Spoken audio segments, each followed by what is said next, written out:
Bonjour tout le monde. Je m'appelle Lina et j'ai 22 ans. Je viens des États-Unis, mais maintenant, je vis en France. C'est une grande aventure pour moi. Aujourd'hui, je veux vous parler de ma vie ici. J'ai une question pour vous. Dites-moi en commentaire, vous regardez cette vidéo depuis quel pays? Écrivez-le en français, s'il vous plaît. J'adore savoir d'où vous venez. Attractivité initiale de venir en France.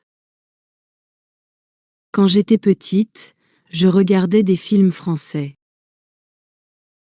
Les rues étaient belles. Les gens mangeaient dehors. Ils buvaient du café et mangeaient du pain. Je voulais cette vie. Je pensais que la France était parfaite. Je voyais les monuments, les musées et les marchés. Tout semblait joli. Tout semblait calme et doux. Quand j'ai eu 22 ans, j'ai pris un avion pour Paris. J'ai dit au revoir à ma famille. J'ai mis mes vêtements dans une valise. J'ai pris mon téléphone, mon ordinateur et mes livres. J'étais très excitée. Les premières semaines en France étaient magiques.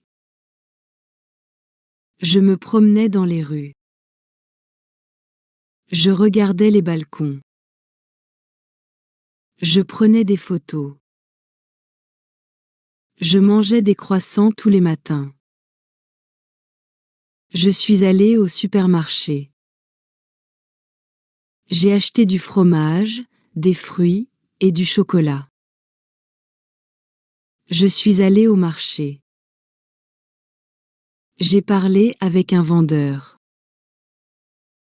Il m'a donné un grand sourire. Je prenais le métro tous les jours. Je regardais les gens. Je lisais les panneaux en français. Je me sentais comme dans un rêve. Je visitais des musées. Je marchais dans les jardins. Je buvais un chocolat chaud dans un petit café. Je me disais souvent, c'est la vie que je veux. Mais petit à petit, les choses ont changé.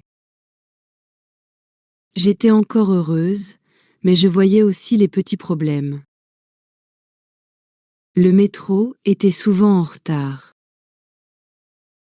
Les gens ne disaient pas bonjour. Les magasins fermaient très tôt. Je n'étais plus en vacances. J'étais une habitante maintenant. Je devais payer le loyer. Je devais faire les papiers. Je devais chercher un travail. La France était toujours belle. Mais la magie était moins forte. Je commençais à voir la vraie vie ici.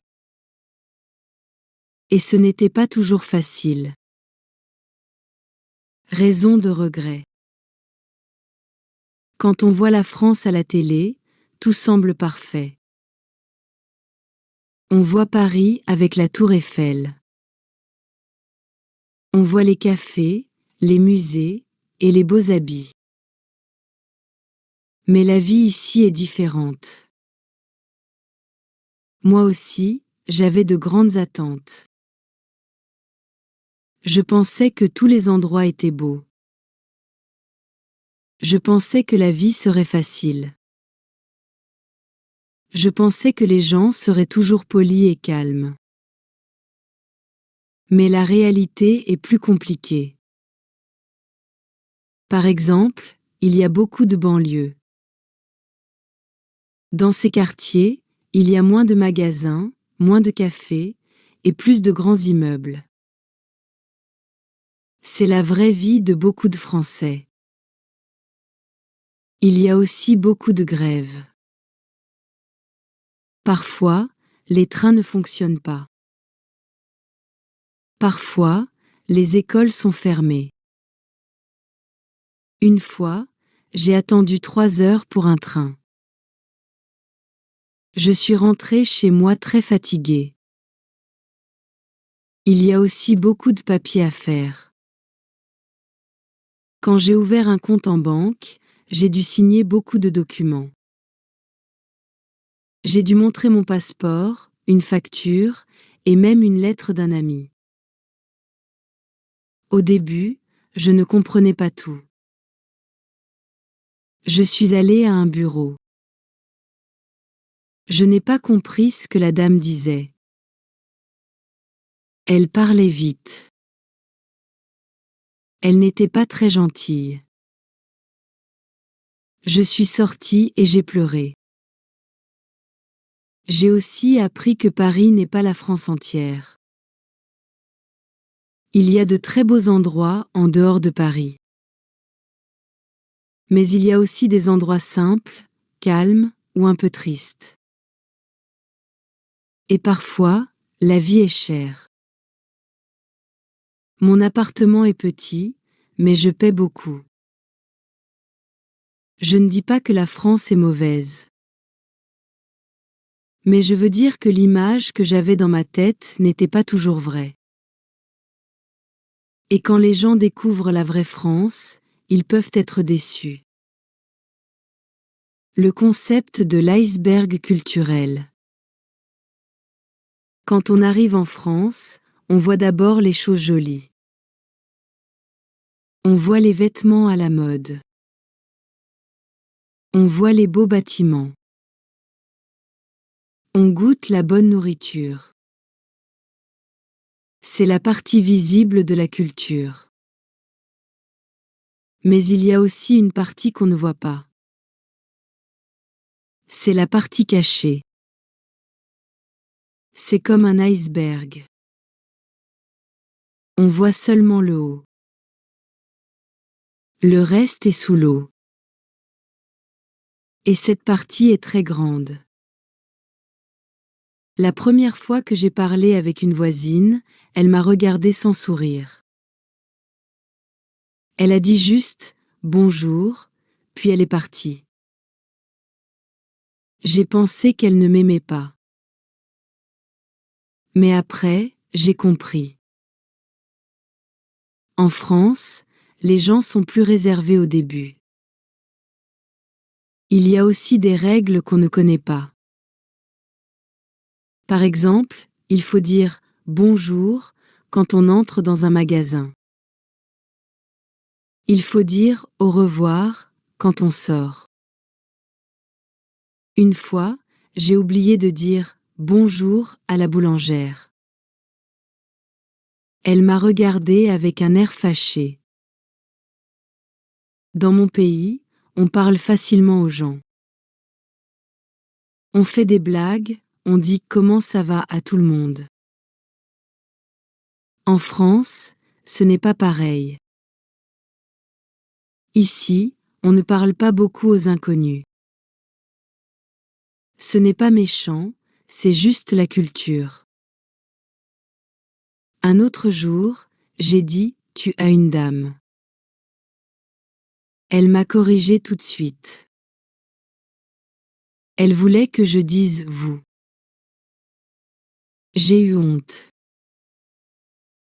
J'ai appris que le respect est très important ici, surtout avec les adultes. Je me suis sentie perdue, comme une enfant. Je devais apprendre les règles cachées. Je devais écouter. Je devais observer. C'était difficile. Mais petit à petit, j'ai compris. Et maintenant, je fais attention. Comprendre la partie invisible de la culture est très important. Sinon, on pense que les gens sont froids ou impolis. Mais souvent, ce n'est pas le cas. C'est juste une autre manière de vivre. Exemple de règles culturelles profondes. Quand on vit en France, on apprend des petites choses très importantes. Ces choses ne sont pas écrites. Mais tout le monde les connaît ici. Elles font partie de la vie. La première chose, c'est le mot « bonjour ». En France, il faut dire bonjour à chaque personne. C'est normal. Si on ne le dit pas, on peut paraître impoli. Moi, j'ai appris cela le premier mois.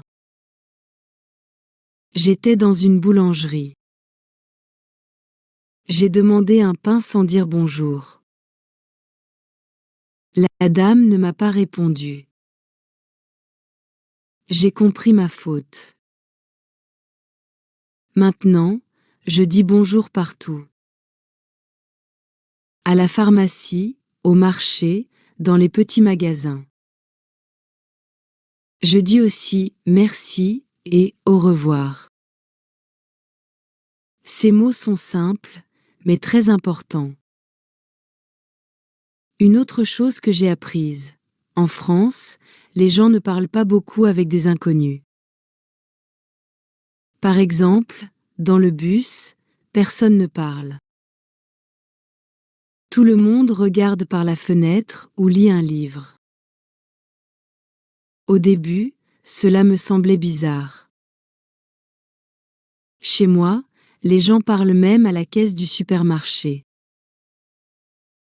Un jour, j'ai essayé de parler avec une femme dans le train.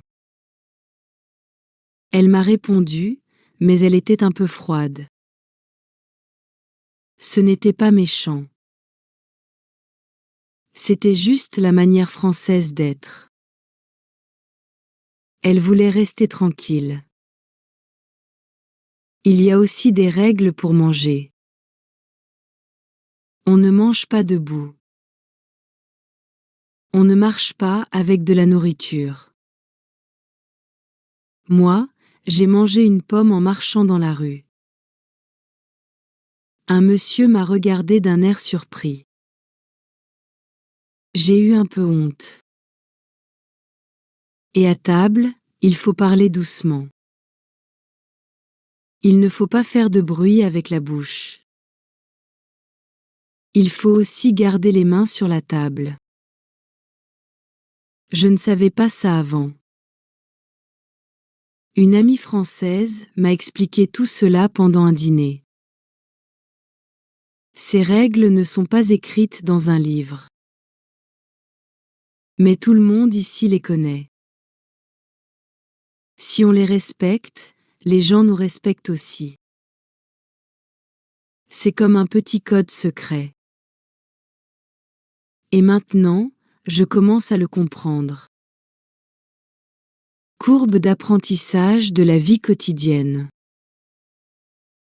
Quand on arrive dans un nouveau pays, on doit tout apprendre. Même les choses simples deviennent compliquées. C'est comme être un enfant encore une fois. Par exemple, la première fois que j'ai utilisé la douche, je ne comprenais pas. Il y avait 2 robinets et un bouton. J'ai tourné le mauvais robinet. L'eau était froide. J'ai appuyé sur un bouton et l'eau s'est arrêtée. J'ai ri, mais j'étais aussi frustrée. Un autre jour, j'ai voulu faire une machine à laver. J'ai mis mes vêtements. J'ai mis la lessive. Mais je ne savais pas quel bouton appuyer. Il y avait trop d'options. J'ai envoyé une photo à une amie française. Elle m'a dit quoi faire. Je n'ai pas de sèche-linge ici. En France, beaucoup de gens font sécher le linge sur un fil. J'ai acheté un séchoir. Maintenant, je mets mes habits dessus.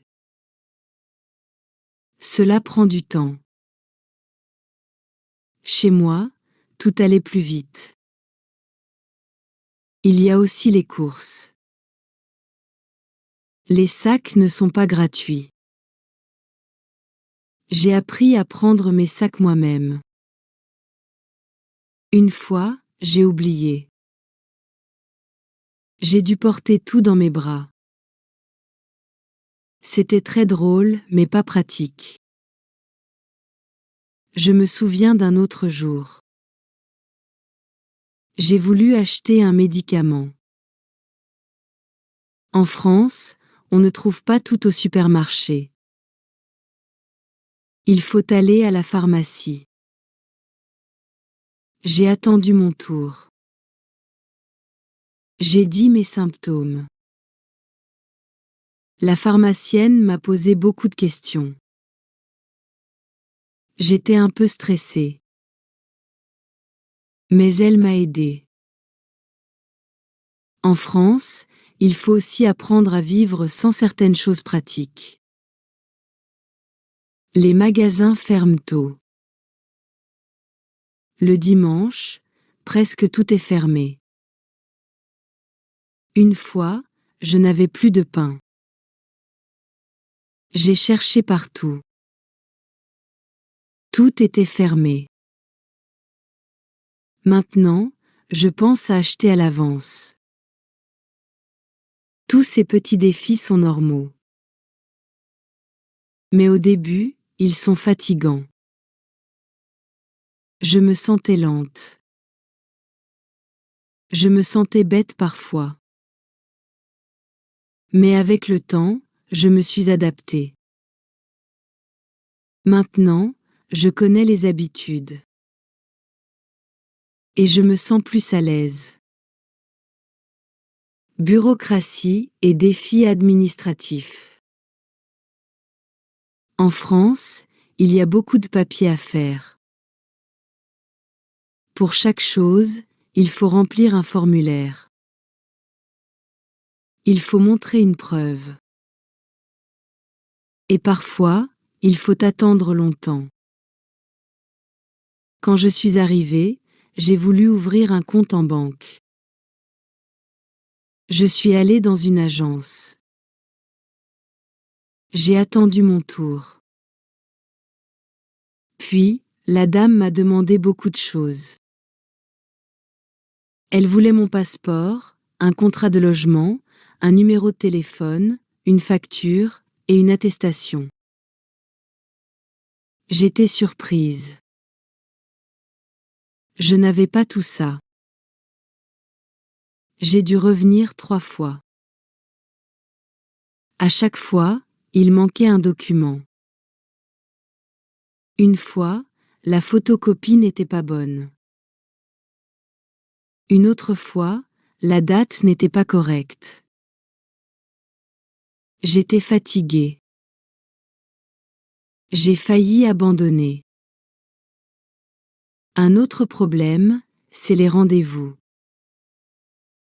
Pour faire une carte de séjour, il faut aller à la préfecture. Mais les rendez-vous sont rares. J'ai regardé le site tous les jours pendant une semaine. Rien. Puis un jour, j'ai vu un créneau libre. J'ai cliqué vite. J'étais soulagée. Mais le jour du rendez-vous, il pleuvait. J'ai pris le bus, puis le métro. J'étais en retard. Je suis arrivée avec mes papiers mouillés. La dame m'a dit que ce n'était pas possible aujourd'hui. J'ai dû reprendre un rendez-vous. Les livraisons sont aussi compliquées. Un jour, j'ai commandé un colis. Le livreur est venu, mais je n'étais pas là. Il est parti sans laisser un mot. J'ai cherché mon colis pendant une semaine. Finalement, il était dans un bureau de poste. Et le dimanche, tout est fermé. Pas de poste, pas de banque, pas de médecin. Une fois, j'ai eu mal au ventre. Mais il n'y avait pas de pharmacie ouverte. J'ai attendu le lundi pour acheter un médicament. La France est un beau pays, mais la vie ici demande de la patience. Il faut être calme. Il faut préparer tous les documents. Il faut faire des copies. Et surtout, il faut rester motivé. Maintenant, je connais le système. Mais au début, c'était vraiment difficile. Travail et réalité financière. Quand je suis arrivée en France, je pensais trouver un bon travail vite. Je pensais aussi que les salaires seraient hauts. Mais la réalité est différente. J'ai trouvé un petit travail dans un café. Je servais des boissons. Je nettoyais les tables. Je parlais avec les clients. C'était bien, mais je gagnais peu. Mon salaire ne suffisait pas pour payer toutes mes dépenses. Le logement coûte cher. Mon studio est petit. Il y a une seule pièce. La cuisine est très simple. Mais je paie beaucoup chaque mois. Je dois faire attention à l'argent. Le travail en France est différent. Ici, les gens finissent tôt. Ils prennent une vraie pause pour déjeuner. Ils ne travaillent pas trop le soir.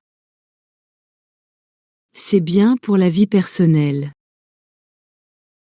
Mais pour avancer dans une carrière, cela va plus lentement. Moi, je veux progresser. Mais les étapes sont longues. Il faut attendre, montrer qu'on est sérieux et bien connaître les règles du travail. Les patrons aiment les diplômes français. Moi, j'ai un diplôme d'un autre pays. Ce n'est pas toujours facile. Il y a aussi le mois d'août. En août, tout s'arrête. Beaucoup de gens partent en vacances. Les bureaux ferment. Les recruteurs ne répondent pas.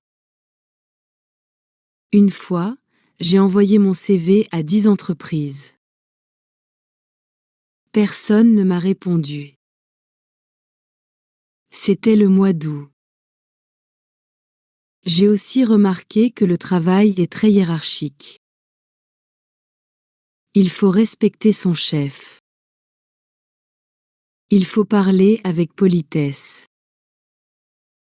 Il ne faut pas contredire trop vite. J'ai appris ça après une réunion. J'avais donné une idée. Mais mon chef n'a pas aimé mon ton. J'ai compris que je devais être plus douce. Je travaille dur. Je fais des efforts.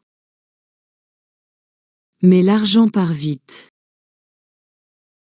Je dois payer le loyer, la nourriture, les transports et les papiers. Je fais aussi attention aux soldes pour acheter des vêtements. Je cuisine chez moi. Je sors peu. La vie ici est belle, mais elle n'est pas simple. Le travail donne une routine. Mais il faut beaucoup d'énergie. Surtout quand on est loin de sa famille et de ses amis. Barrière de la langue. Quand je suis arrivée en France, je savais un peu de français. Je connaissais des mots. Je savais dire des phrases simples. Mais ce n'était pas assez. Parler avec les gens était difficile. Ils parlaient vite. Ils utilisaient des mots que je ne connaissais pas. Parfois, je comprenais une phrase. Puis je perdais le reste. C'était frustrant. Un jour, je suis allée chez le médecin. Il a parlé avec des mots compliqués. Il m'a demandé si j'avais des allergies. Je ne connaissais pas le mot. Je ne savais pas quoi dire. Il m'a regardée. J'ai eu envie de pleurer. Je suis aussi allée à un entretien de travail. J'avais préparé mes réponses. Mais la dame m'a posé des questions différentes. Je n'ai pas compris. J'ai répondu un peu, mais pas bien. Je n'ai pas eu le poste. Dans les magasins, c'est plus simple. On dit bonjour, merci, je voudrais. Mais parfois, les vendeurs parlent trop vite. Ou ils font des blagues. Je souris, même si je ne comprends pas tout. Mais j'ai décidé de ne pas abandonner. J'ai pris des cours du soir. J'ai regardé des vidéos. J'ai lu des livres simples. Et surtout, j'ai parlé avec des gens. Parfois, les gens changent en anglais.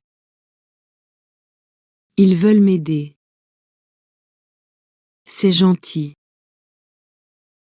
Mais moi, je veux progresser. Alors je dis, est-ce qu'on peut continuer en français, s'il vous plaît? Et souvent, ils acceptent. Je fais des fautes. Je cherche mes mots. Mais je m'améliore chaque jour. Je comprends mieux maintenant. Je peux parler plus facilement. Ce n'est pas parfait, mais c'est mieux. Les Français aiment quand on fait l'effort. Ils voient que je travaille. Ils me corrigent avec douceur. Une fois, une voisine m'a dit, « Tu parles mieux qu'avant ». J'étais fière. La langue est la clé. Elle ouvre les portes. Elle aide pour le travail, pour les amis, pour tout. Il faut du temps. Mais avec de la patience, on y arrive. Intégration sociale et amitié. Faire des amis en France n'est pas facile. Ce n'est pas comme chez moi. Ici, les gens sont polis, mais parfois, ils gardent leur distance. Au début, j'étais souvent seule. J'allais au parc, au café, à l'école. Je voyais des gens parler ensemble. Ils riaient. Moi, je restais silencieuse. Je disais bonjour, mais la conversation s'arrêtait vite. Un jour, j'ai rencontré Julie à un atelier de langue. Elle était sympa. On a parlé un peu après le cours. Elle m'a dit, on peut prendre un café. J'ai dit oui tout de suite. J'étais contente. On s'est vu plusieurs fois. Mais ce n'était pas facile de devenir vraiment amis. En France, les relations prennent du temps.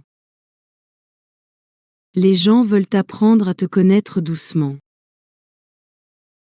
Ce n'est pas comme dans mon pays, où on devient amis en une journée. J'ai aussi essayé de parler avec mes voisins. Un jour, j'ai préparé un gâteau. Je l'ai offert à la dame du 4e étage. Elle a souri. Elle m'a remercié. Mais après ça, elle ne m'a pas invitée. Je me suis sentie un peu triste. J'ai compris qu'ici, les gens sont plus privés. Ils ont leur cercle. Il faut du temps pour entrer dans ce cercle. Ce n'est pas méchant. C'est juste une autre culture. Mais avec le temps, j'ai trouvé des personnes gentilles. J'ai rencontré d'autres étrangers aussi. On vit les mêmes choses. On partage nos histoires. Cela m'aide à me sentir moins seule. Maintenant, j'ai un petit groupe d'amis. On se voit le week-end. On mange ensemble. On parle français. On se comprend. C'est très important pour moi.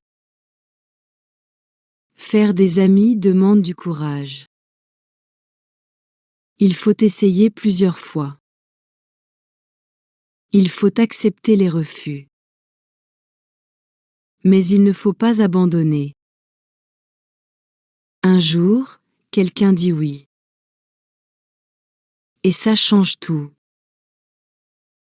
Changement mental. Vivre en France change ma façon de penser.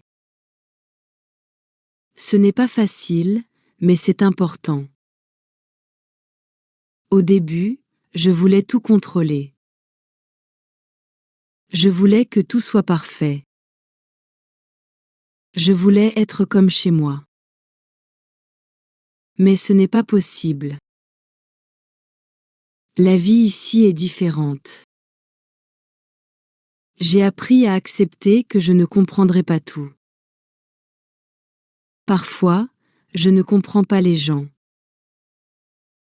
Parfois, je me sens seule. C'est normal. J'ai aussi compris que je ne serai jamais complètement comme une Française. Je viens d'un autre pays. J'ai une autre histoire. C'est bien. Cette pensée m'aide. Je n'essaie plus de changer qui je suis. Je garde mes traditions. Je parle ma langue. Mais je respecte la France et ses règles. J'ai une amie française qui m'a dit « Tu fais partie de la France maintenant, même si tu es différente. » Cela m'a fait du bien. J'essaie de garder un esprit ouvert. Je découvre chaque jour. Parfois, c'est dur. Parfois, c'est joyeux. Mais c'est mon chemin. Je sais que la vie est un voyage. Parfois, on avance vite. Parfois, on recule. Mais on continue toujours. Cette idée m'aide à rester positive. Même quand les choses sont difficiles, je sais que c'est normal. Je ne suis pas seule. Conclusion. Merci beaucoup d'avoir regardé ma vidéo. J'espère que mon histoire vous aide à comprendre la vie en France. Vivre ici est une aventure. Il y a des moments faciles et des moments difficiles. Mais chaque jour, j'apprends quelque chose de nouveau. Si vous pensez à venir en France, soyez patient. Apprenez la langue. Soyez ouverts aux différences. Et surtout, ne perdez pas courage. Merci encore. N'oubliez pas de laisser un commentaire en français. Dites-moi de quel pays vous regardez cette vidéo. À bientôt et bonne chance dans votre voyage. Avant de partir, je vous conseille de regarder la vidéo à l'écran. C'est l'histoire d'une femme qui travaille en France.